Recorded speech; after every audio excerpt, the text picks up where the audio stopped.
one person shoots at you, kill everybody. Because they're letting them attack you. They are no longer innocent if they're there at the time of the crime. Sounds like American rules. If your buddy commits a crime, you're there, you can get caught up on charges on it. But these aren't charges. These are death. We're killing people because they're there when someone else attacked us. Because we believe that if we kill enough innocent people, they'll stop the people from attacking us. But what they don't realize is the innocent people we killed, it was their brother, it was their uncle that was trying to kill us because we already killed his 3 children.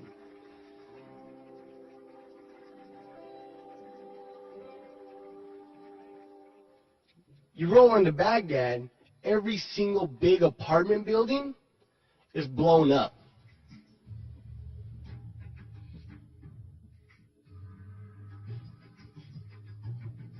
Every single apartment building in Baghdad has been broken to the ground by artillery and airplanes bombing.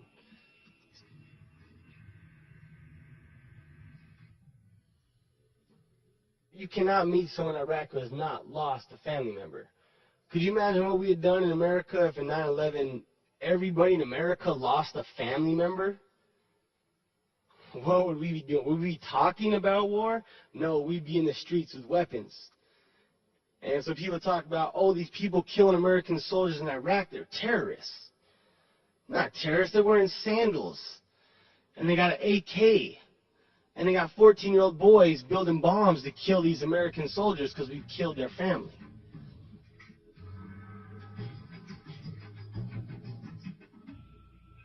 So we're done in Baghdad. We killed enough people. I was ordered to kill innocent people. We killed innocent people. When they shot at us, we shot everybody.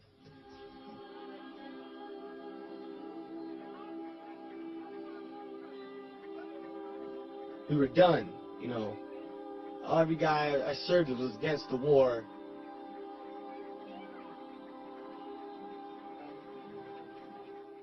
We believed 9/11 was a lie. This is in 04. Every soldier served us believed 9/11 was a lie. We thought the people would expose the lie, know the war's a lie, and bring us home. I got friends that are there in Baghdad in 07 on their 3rd tour, 3 years in Iraq. And we're talking about it still when people are dying. We go down to Najaf on the way out because we get extended. You did a year, you can't go home yet, you got to go to Najaf. And we shoot hundreds of artillery rounds into downtown Najaf. Areas that we couldn't shoot at before because they were religious places. But just like 9/11, the more soldiers they killed, the more we could do. It's all escalation. They've been escalating this war since 1990.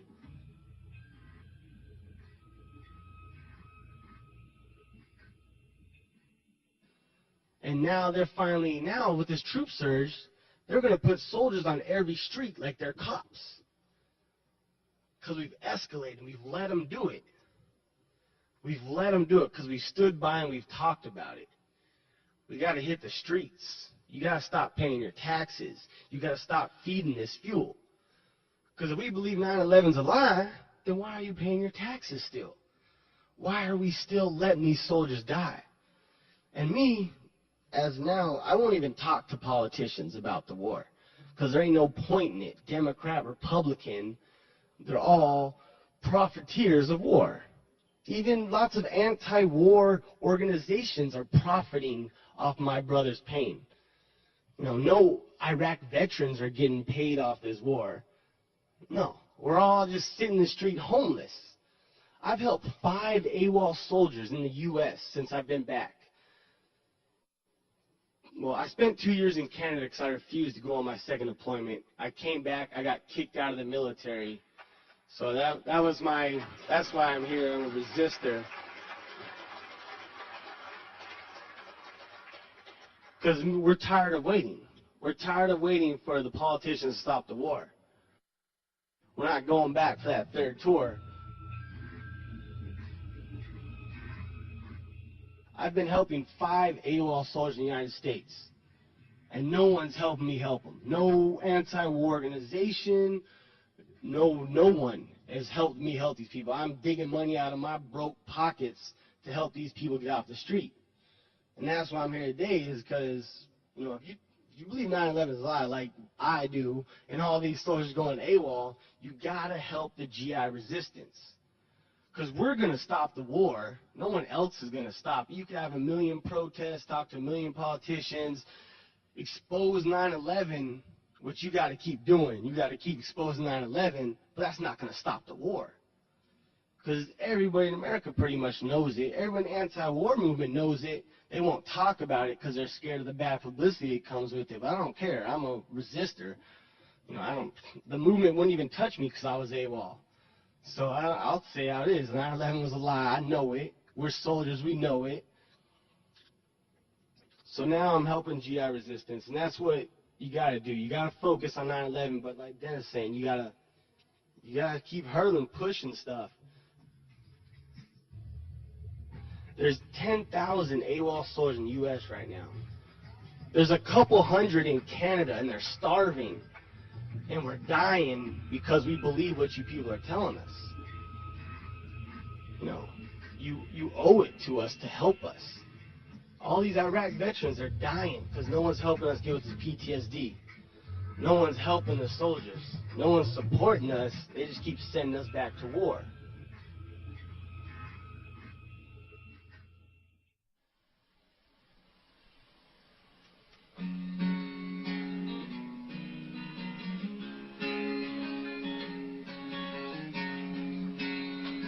Satan loves me, this I know, for the Christians tell me so. Power and wealth to him belong, but the weak in him be strong. Yes, Satan loves me. Yes, Satan loves me. Yes, Satan loves me. The Christians tell me so. Do it, it hurts no one. Don't hold back and lots of fun. Don't waste time on God's great plan. Favor yourself all you can. Yes, Satan loves me. Yes, Satan loves me. Yes, Satan loves me. The Christians tell me so. Don't lie to yourself all day. Wisdom is great, Satan's way. Love those who deserve your love, and to ingrates give a shove. Yes, Satan loves me. Yes, Satan loves me.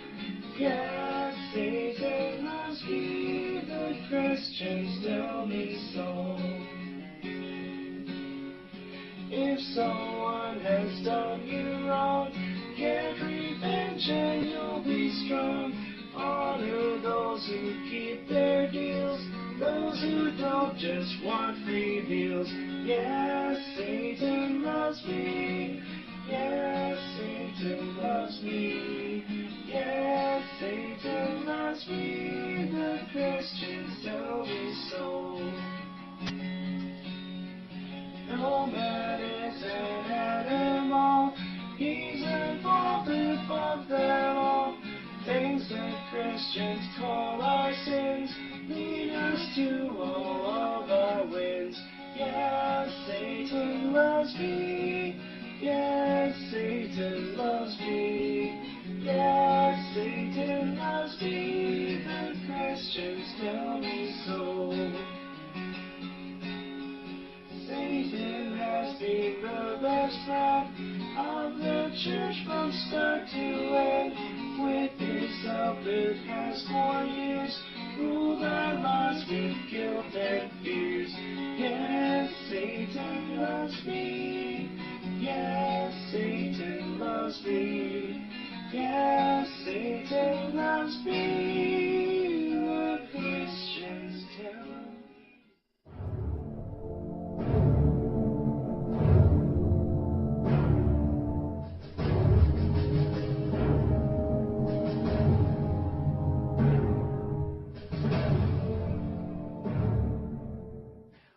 Also in the street plan of Washington, you find pentagrams.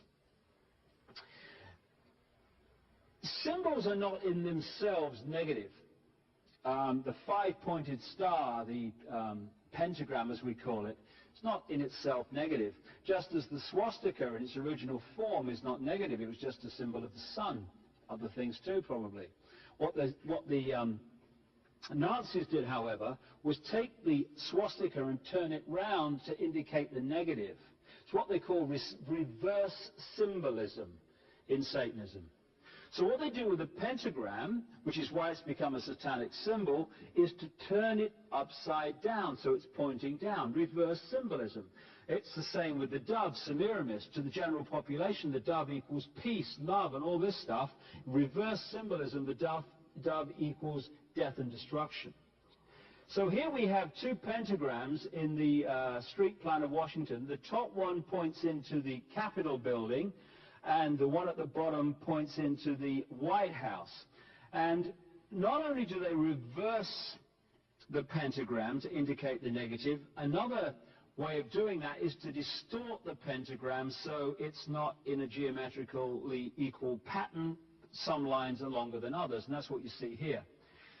Now, if you take the road through the middle of that White House pentagram, you might call it, and you go out the other side, very soon, just a few minutes from the White House, in a direct line with it, you find a very strange building in Washington, and it is this one.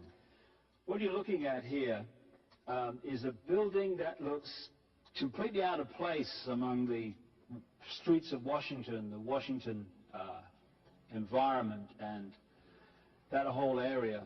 The reason is this is a particularly special building to the Brotherhood. It's got a feel of an Egyptian temple. In the middle there you see that depiction of the rising sun across over the horizon, which is what you saw on the Washington sun chair earlier, and many other symbols of this brotherhood are that sun coming up over the horizon or over the mountains.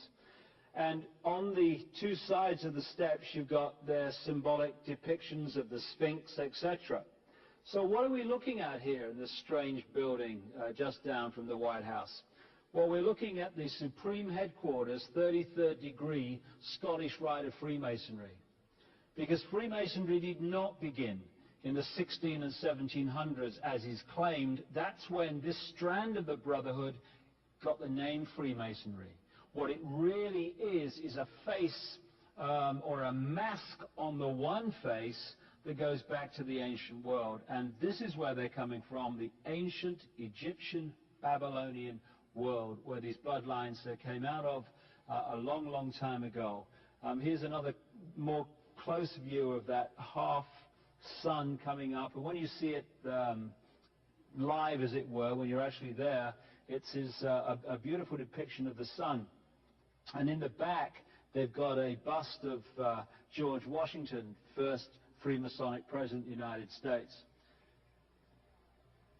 This is a political building, so we're told. In fact, it's a temple to a secret society, built by the Freemasons to a specific design, Congress, the Congress building. Where did it get its name from? Capitol Hill, from a sacred place of the Roman Brotherhood going way back called Capitoline Hill. And when Madeleine Albright, high priestess of this brotherhood, became Secretary of State, and she went across on her first overseas visit to Europe, she actually went to Rome and made an official visit, what for her would have been a pilgrimage to Capitoline Hill in Rome, and that's where we get Capitol Hill from. This is George Washington. In the last century, they decided they didn't have a decent statue of George, so instead of getting an American to produce one, they ordered it from Italy, from Florence.